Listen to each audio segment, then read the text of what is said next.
The rain in Seattle didn't fall. It drifted sideways, clinging to the glass of the terminal windows like grease.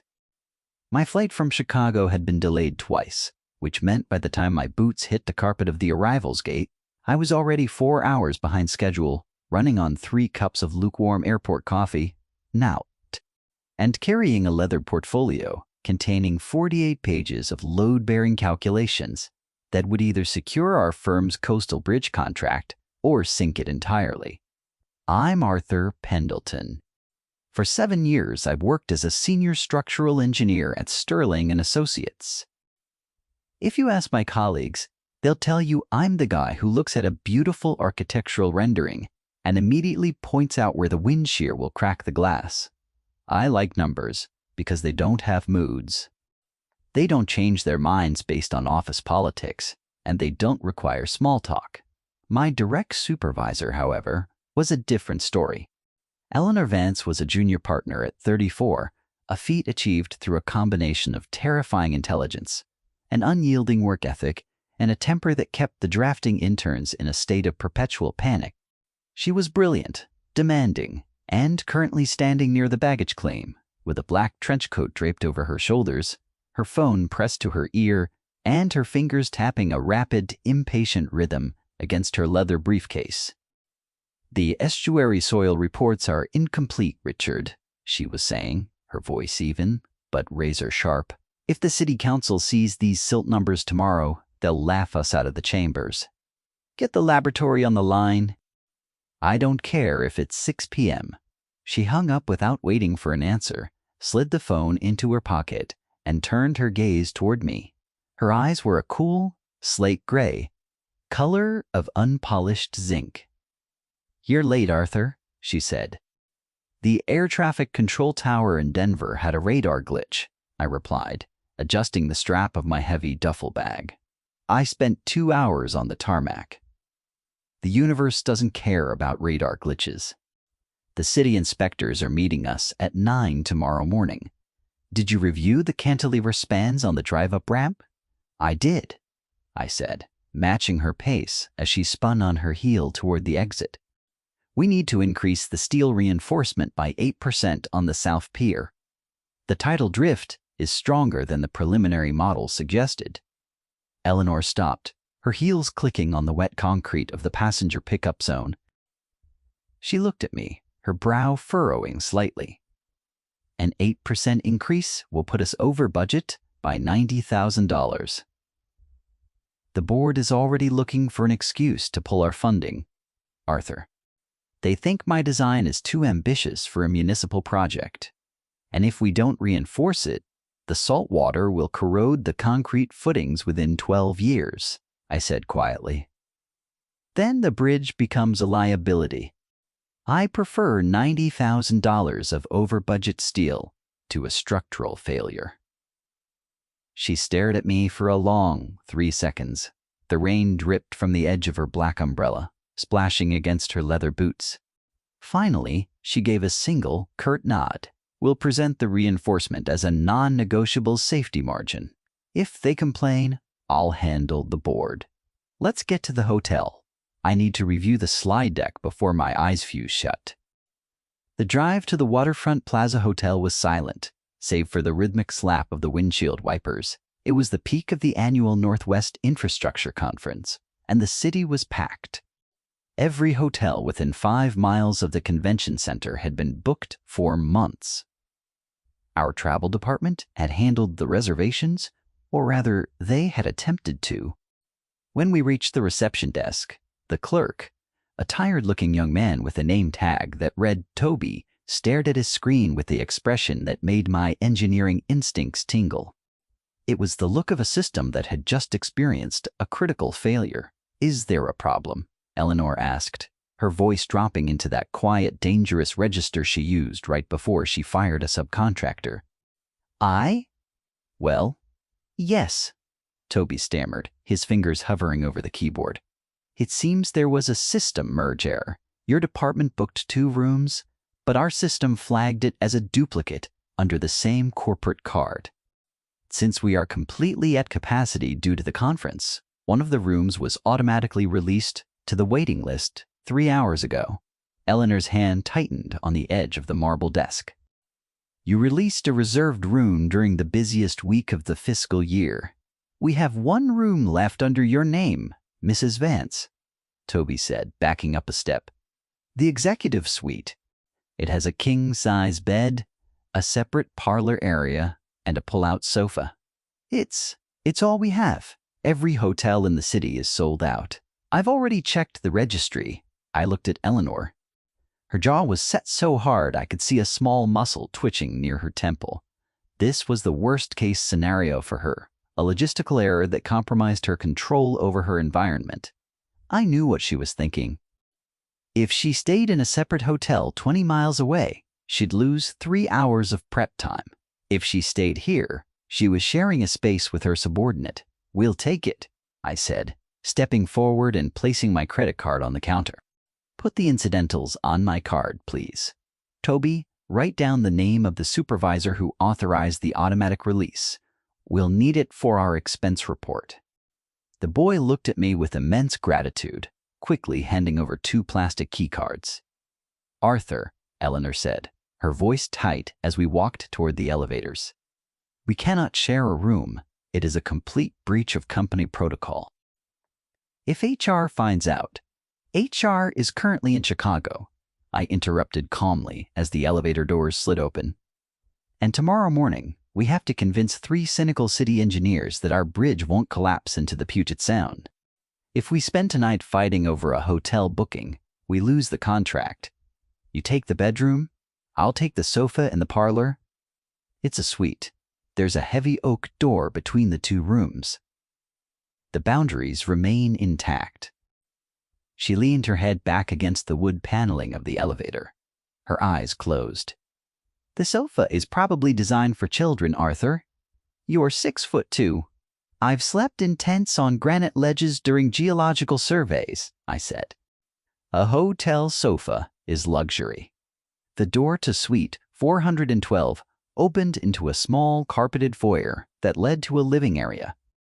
The room was decorated in shades of slate and deep blue, with a heavy mahogany desk, 2 armchairs, and a low, contemporary sofa that looked more like an art installation than a piece of furniture. It was narrow, firm, and lacked any visible cushioning on the arms. Eleanor walked into the adjoining bedroom, inspected the space, and came back out. The tension in her shoulders hadn't left, but it had settled into a dull, functional exhaustion. The bedroom has its own bathroom, she noted, standing near the desk. There's a smaller powder room near the entrance. We won't need to share a vanity. Perfect, I said. I set my duffel bag near the low sofa, unzipped it, and pulled out my tablet and a fresh notepad. I'll set up my rec space here on the coffee table. You use the desk in the bedroom. Let's get through the structural slides first. I want to double-check the wind load coefficients on the main arch. We'll work here, Eleanor said, surprising me. She sat down in one of the armchairs, pulling her laptop from her leather bag. The desk in there is too dark. Besides, if we're going to argue about the steel reinforcement budget, we might as well do it over a pot of bad room service tea. We worked for 5 hours. There was no music, no television, only the sound of our pencils scratching against paper, the click of keyboards, and the steady, heavy rain drummed against the double-paned windows. Eleanor was a relentless editor. She questioned every line of my calculations, not because she didn't trust them, but because she knew the city inspectors would try to tear them apart to save money. Why is the safety factor set to 1? A tier, she asked around midnight, pointing her pen at a spreadsheet on my screen. Standard municipal code only requires 1, 5. The standard code doesn't account for the barge traffic in this specific channel, I explained, leaning back against the firm cushions of the sofa. 3 years ago, an oil tanker had an engine failure 2 miles north of our proposed site. If a vessel of that displacement hits the central pier at 6 knots, a 1.5 safety factor will cause the deck to shear. A 1.8 factor keeps the main span suspended, even if the East Pier is compromised. She looked at the numbers, her fingers tracing the stress distribution curve I had drawn. A faint, tired smile touched her lips. It was the first time I had seen her look genuinely relaxed since we left Chicago. "You're a very pessimistic man, Arthur," she murmured. "I'm an engineer, Eleanor. My job is to assume the universe is actively trying to destroy my work. If I'm wrong, we simply have a very sturdy bridge. If I'm right, everyone stays dry." "I suppose that's why I keep you around," she said, closing her laptop with a soft click. "The board thinks I'm too focused on the aesthetic. They want a concrete box. They don't understand that a bridge should be a monument, not just a highway." "It can be both," I said, "but the monument has to stand up first." She stood up, smoothing the front of her trousers.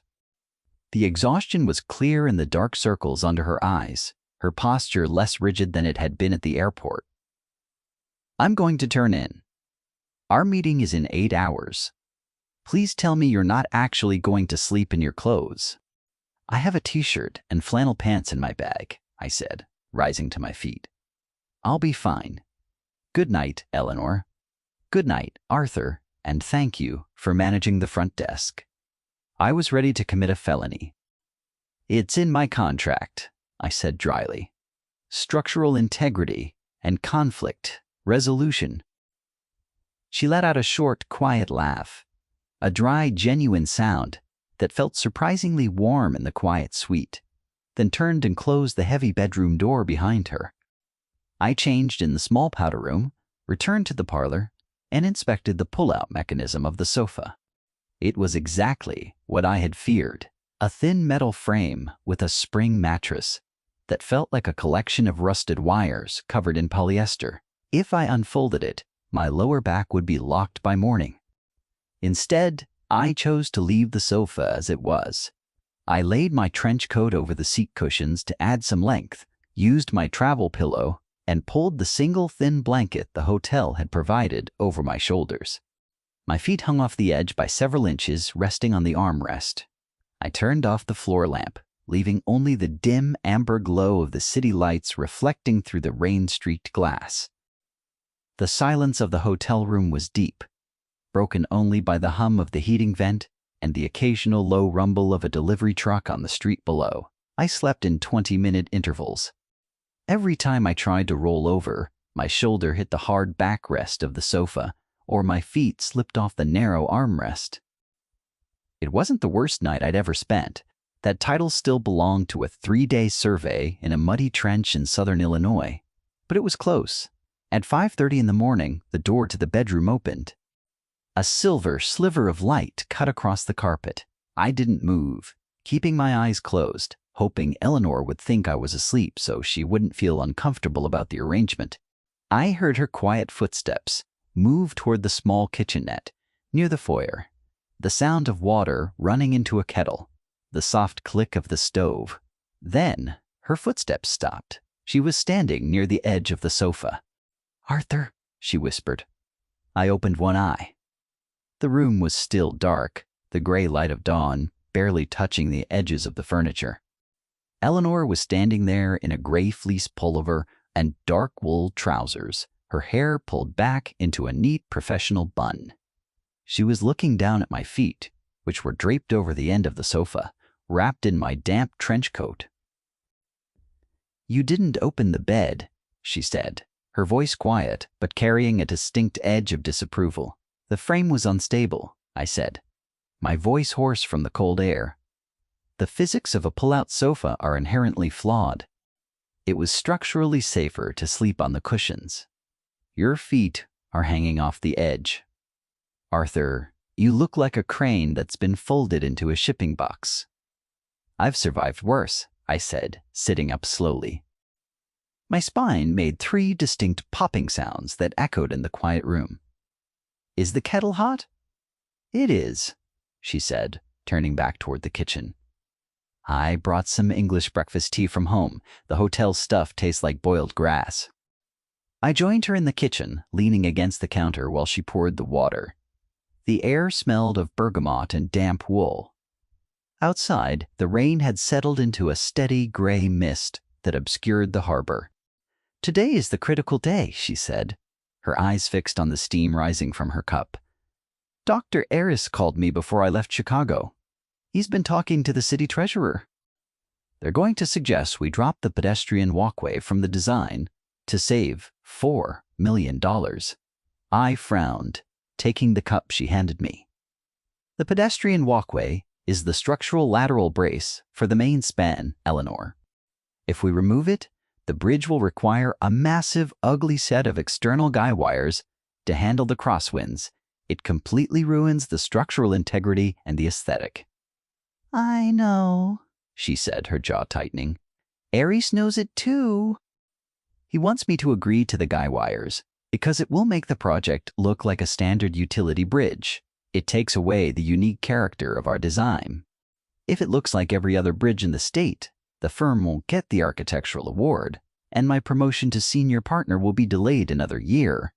"Eris is a bureaucrat," I said, taking a sip of the hot tea. "He views engineering as a series of spreadsheets where the lowest number always wins. We don't let him win." "How?" she asked, looking up at me. Her gray eyes were intense, searching my face for some sign of hesitation. "The city council wants to save money, Arthur. They don't care about design awards or structural elegance. They care about lawsuits," I said simply. "And they care about the Port Authority. If we show them that the guy wire design restricts the clearance height for container ships by 6 feet, the Port Authority will veto the project. The Port Authority has more political weight than the city treasurer." Eleanor stared at me, her cup held halfway to her lips. Then she let out a slow, appreciative breath. "The shipping lanes. I didn't think of that. The high-mast cranes need every inch of that clearance." "I spent my delay in Denver reading the port registry," I said, offering a small, dry smile.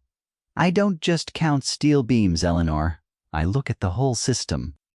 "You really are an insufferable know-it-all, Arthur," she said, but her voice was warm. "Get dressed. We leave in 40 minutes. The municipal chambers were located in an old stone building near the docks, the interior smelling of wet floor mats and floor wax. We sat at a long mahogany table opposite 3 city inspectors, 2 representatives from the treasurer's office, and Dr. Eris, who had joined via a video link from Chicago. Eris was a soft, pale man with a silver beard and a voice that sounded like it had been filtered through layers of damp felt. "We appreciate the elegance of your design, Eleanor," he said through the static of the speakerphone. "But we have to be realistic about the current economic climate. The council cannot justify a $4 million premium for a floating arch aesthetic. We need to look at the guy wire alternative." Eleanor didn't flinch. She sat straight, her hands clasped on her portfolio, her expression perfectly composed. "The floating arch is not an aesthetic choice, Dr. Eris," she said, her voice clear and carrying an authority that made the city inspectors sit up. "It is a structural system designed to distribute the load across the basalt footings on either side of the channel. Arthur, please display the load distribution model." I tapped my tablet, sending the high-resolution 3D stress analysis model to the large screen at the end of the room. The bridge appeared in bright blue, with red and yellow lines, showing where the tension would concentrate under various wind and weight scenarios. "As you can see," I said, stepping up to the screen, "the pedestrian walkway acts as a horizontal truss. It absorbs 90% of the lateral wind shear from the southern channel. If we remove it and substitute guy wires, we have to anchor those wires to the shore. That requires purchasing private land on the North Bank, which will cost the city an estimated $3 million in eminent domain lawsuits." One of the city inspectors, a gruff man named Henderson, with grease under his fingernails and a practical look about him, leaned forward. $3 million? The treasurer's report didn't mention land acquisition. "The treasurer's report assumed we could anchor the wires in the public park," I said, switching the slide to a cadastral map. but the park boundary is protected by a state environmental covenant. You cannot pour concrete footings there without a full environmental impact study, which will delay construction by 18 months. At current inflation rates, an 18-month delay will increase your material costs by 12%, roughly $6 million. The room went completely silent. The two representatives from the treasurer's office looked at each other, their calculators remaining untouched. And then there's the port clearance, Eleanor added, her tone perfectly conversational, but carrying a lethal precision. The guy wire configuration reduces the vertical clearance of the central span by 6.5 feet during high tide. I have a letter here from the director of the Port Authority stating that any reduction in clearance will prevent the new Class E container ships from reaching the terminal. They will reroute those ships to Tacoma. That represents an estimated loss of $40 million in annual port revenue for this city. She slid a single sheet of paper across the table. Henderson picked it up, read it, and then looked at the video screen, where Arias's image had gone completely still. "Well," Henderson said, tossing the letter onto the table, "that seems to settle the guy wire question. Dr. Bowes." "Aries, I don't think we'll be pursuing that alternative. The Port Authority would have our heads." Aries cleared his throat, the sound dry and crackling through the line. "I see. It seems the local variables were more complex than our preliminary assessment suggested. Excellent work presenting these details, Eleanor. We will proceed with the original design for now, subject to a final cost review on Friday." The meeting ended 20 minutes later. As we walked out of the chamber into the gray afternoon light, the rain had stopped, leaving the sidewalks dark and reflective. Eleanor stood on the stone steps, her trench coat open, looking out over the harbor where a massive container ship was slowly moving through the mist. $40 million in port revenue, she said quietly. "Where did you get that letter, Arthur?" "I called the port director's chief of staff from the hotel lobby at 7 this morning," I said, adjusting my collar. I explained that our bridge design was the only one that preserved their high tide clearance without requiring a 5-mile detour. He was more than happy to sign the letter. Eleanor looked at me, her slate gray eyes softening into something that looked suspiciously like admiration. "You are a very dangerous employee, Arthur." "I am a structural engineer, Eleanor. I build support structures. Sometimes those structures are made of steel, and sometimes they're made of municipal policy." "Let's get some lunch," she said, her step lighter than it had been in days. "I know a place near the pier that serves chowder and sourdough bowls." "It's terribly unprofessional, but I don't care. Chowder is structurally sound," I said. "I approve." The rest of the day was spent in a rare state of ease. We visited the actual site of the proposed bridge, standing on the rocky bluff overlooking the salt water, watching the tide rip through the narrow channel. Eleanor stood near the edge, her coat whipping in the wind, pointing out where the concrete abutments would meet the stone. "It's going to be beautiful, Arthur," she said, her voice carrying over the sound of the waves. "People will drive across it and feel like they're floating." "They'll be supported by 6,000 tons of tension steel," I said, standing half a step behind her to shield her from the worst of the wind. "But yes, it will look like floating." She turned to look at me, her face flushed from the cold, salt air. "You really don't have a single romantic bone in your body, do you?" "I have 206 bones, Eleanor. All of them are strictly functional. Romantics don't design bridges that survive 80-mile-an-hour gales." "No," she agreed, her voice dropping as she looked back at the water. "They don't. But they're the ones who write the checks to the people who do." By the time we returned to the hotel, the weather had turned again. A heavy fog had rolled in off the ocean, thick and cold, reducing the street lights to dim halos. The forecast on the lobby television screen predicted a 3-day maritime freeze with iced roads and canceled flights across the Pacific Northwest. Our Friday departure was already looking highly unlikely. It seems we're stuck here until Saturday, at the earliest, Eleanor said as we entered the suite. The room was warm, the heater humming its quiet, familiar tune. The airport has suspended all outbound flights due to runway icing. I'll call the travel department and see if they can find us a second room for the remaining nights, I said, reaching for my phone. Don't bother, Eleanor said, walking toward the window and looking out at the wall of gray fog. We've already established the boundaries. Besides, you saved us $40 million, and my career today. I think I can tolerate your snoring for another 48 hours. I don't snore, I said. My nasal passages are perfectly clear. You do, she countered, turning back with a small, challenging smirk. It sounds like a low-frequency generator that needs oiling. I could hear it through the oak door. That was likely the hotel's heating unit, I said, but I couldn't help the small smile that tugged at the corner of my mouth. I set my briefcase on the desk and began opening my drafting files.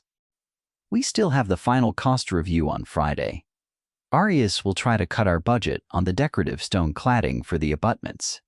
He'll argue that raw concrete is just as durable. Raw concrete looks like a bunker, Eleanor said, sitting on the edge of the armchair. We're using the granite veneer. I'll fight him on every single square foot. Then we need to prepare the durability data, I said. But granite has a water absorption rate of less than 0. 1% concrete is closer to 8% in marine environments. If we use concrete, the salt spray will cause freeze-thaw cracking within 10 years. The granite veneer isn't decorative, it's a protective shield. Eleanor looked at me for a long moment, her chin resting in her hand. The yellow light of the floor lamp cast soft shadows across her face, highlighting the sharp line of her jaw and the quiet intensity of her eyes. Do you ever think about anything other than longevity, Arthur? She asked softly. Things that don't last are a waste of resources. Eleanor, houses, bridges, relationships. If you're not going to build them to survive the winter, there's no point in starting. And how do you build a relationship to survive the winter? She asked, her voice dropping to a level that was barely louder than the hum of the heater. I looked down at the drafting paper in front of me, tracing the line of the bridge's main arch with my finger. You set clear boundaries, you build on a solid foundation, and you make sure both parties are carrying their share of the load. That sounds very clinical, she said, rising from her chair and walking over to the desk. She stood beside me, her shoulder almost touching mine, her scent, cedarwood and rain, filling the small space between us. But what about the warmth, Arthur? A bridge can be structurally perfect, but if it's too cold, no one wants to cross it. The warmth comes from the utility, I said, looking up to meet her gaze. People love a bridge because it gets them where they need to go. It keeps them safe. That's the highest form of warmth there is. She stared at me, her gray eyes dark and unreadable. For a second, the professional distance we had spent years building felt incredibly thin, like a wire under high tension. Then she reached out and tapped the paper on my desk. You have a smudge on your drawing, Arthur, she said, her voice returning to its normal brisk tone, though a faint trace of softness remained. Fix it before we present to Aries tomorrow. It's a shadow, not a smudge, I corrected. But I picked up my eraser anyway. That night was colder than the first. The temperature outside dropped below freezing, and the wind began to howl around the corners of the hotel tower, rattling the glass. Inside the parlor, the draft from the window was noticeable, a thin stream of freezing air that cut right through my thin blanket. I lay on the narrow sofa, my knees pulled up slightly to keep my feet from hanging into the cold air. I was determined not to complain. I had set my boundary, and I would maintain it. At 2 a.m., the bedroom door opened. Eleanor stood in the doorway, a dark silhouette against the light of the hallway. She had a thick white down comforter from her bed draped over her arm. She walked into the parlor, her bare feet silent on the carpet, and stopped beside the sofa. "Get up, Arthur," she said. "I'm fine, Eleanor," I said, my teeth clicking slightly, despite my best efforts. "The thermal capacity of my trench coat is sufficient."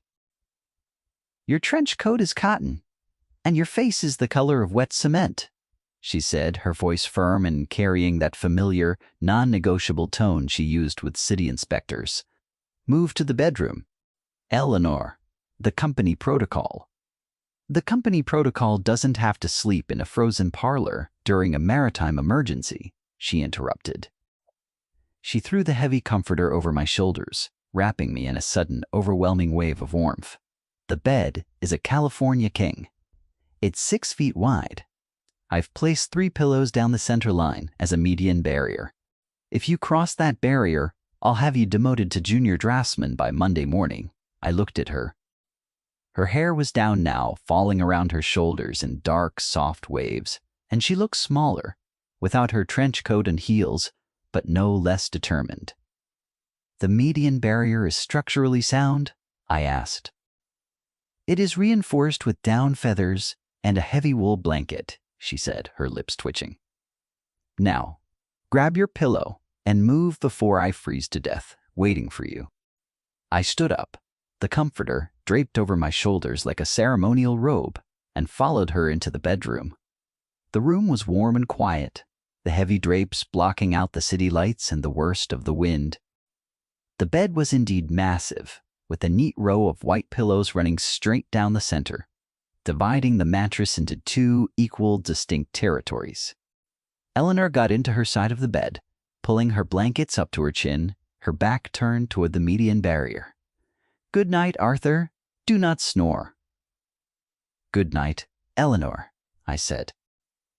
I lay down on my side of the barrier, wrapping myself in the down comforter. The mattress was firm and supportive, miles ahead of the wireframe sofa. For the first time in 48 hours, my spine felt completely aligned. As I lay there in the dark, listening to the soft, rhythmic sound of Eleanor's breathing on the other side of the pillows, the silence of the room didn't feel cold anymore.